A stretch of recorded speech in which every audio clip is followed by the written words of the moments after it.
Қандай көше білмейсіздер ма? Қандай көше білмейсіздер ма? Мінеки Нұра. Қандай көше? Жібек жолы Алдашева.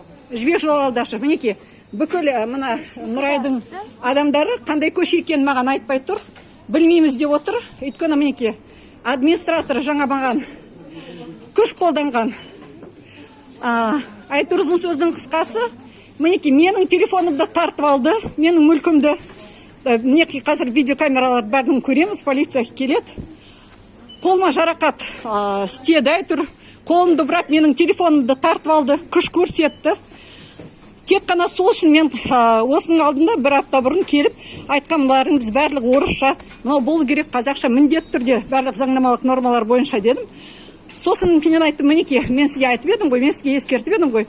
Неге солай, неге барлық орысша болып тұр десе, ол маған күш көрсетіп, менің телефонымды алып қойып, мен полиция деп бәкіріп, әзер телефонымды берді. Мінеки көрдіңіздер, барлығы тек қана Ресей Федерациясының тілінде. Ана жолы мен түсірмеп едім, айтқам, мынау болу керек, тек қана осы мемлекеттің тілінде, екінші орында ғана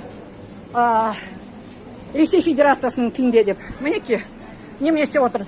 Сізге дейді администратор жаңа айтады, сізге басқа ештеңе істеу керек жоқ па?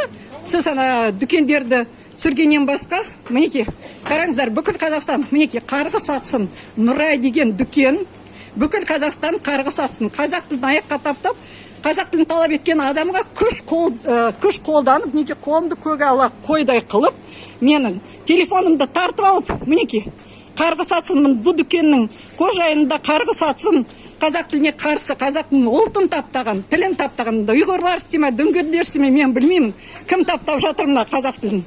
Әлде ұлтсызданған қазақтар ма? Жаңағы қатын маған күш қолданып, қолым әлі мінеки дызылдап тұр, қып-қызыл болып. Мінеки неме болып жатырмыз міне. Шамалғанда, Алматы облысы бұл. Шамалған ауылы, Үшқоңыр деген. Назарбаевтың отаны дейді. Мінеки Назарбаевтың отанында неме болып жатыр. Мінеки шошқалық қайда басталады. Қазақ тілін қорлау, мінеки қазақтармен. Мынау енді маймылдық қой. Өз тілін, өз ұлтын, өзінің тілін мансық қылып, өз елінде, өз жерінде. Мінеки сондай масқаралар. Менің басқа сөзім жоқ. Қараңдар бүкіл Қазақстан. Қарғаңдар бүкіл Қазақстан. Басқа сөзім жоқ.